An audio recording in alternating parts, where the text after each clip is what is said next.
Kita beralih ke berita selanjutnya. Tribuners, Kejaksaan Tinggi Maluku kembali menangguhkan penanganan perkara dugaan korupsi dana hibah Kuarda Pramuka Maluku.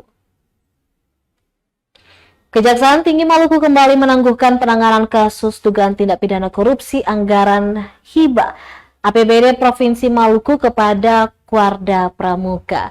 PLT Kasipenkum dan Humas Kejati Maluku Aizid Latukonsina mengatakan penanganan perkara tersebut akan kembali dilanjutkan setelah selesai pemilihan kepala daerah atau pilkada periode 2024-2029. Ia menjelaskan penangguhan perkara untuk menjaga stabilitas jelang pemilihan gubernur dan wakil gubernur Maluku 2024.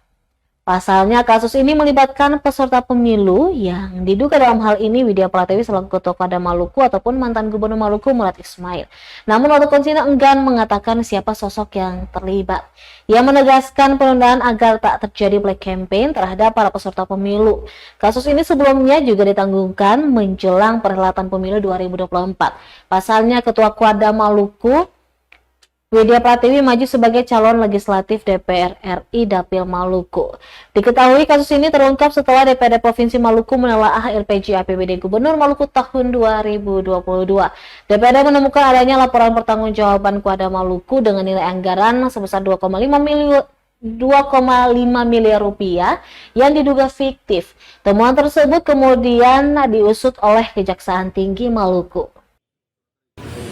Bertepatan dengan menjelang pileg, sehingga berdasarkan aturan internal untuk menghindari black campaign, seluruh jajaran kejaksaan diminta untuk menunda perkara-perkara yang melibatkan peserta pemilu, baik itu kepala daerah, calon kepala daerah, calon presiden, wakil presiden, calon anggota legislatif.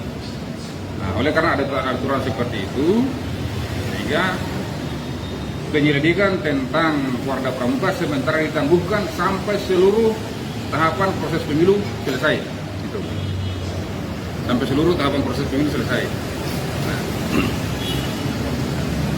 ini kan tidak terlepas dari pilkada, dari pileg dengan.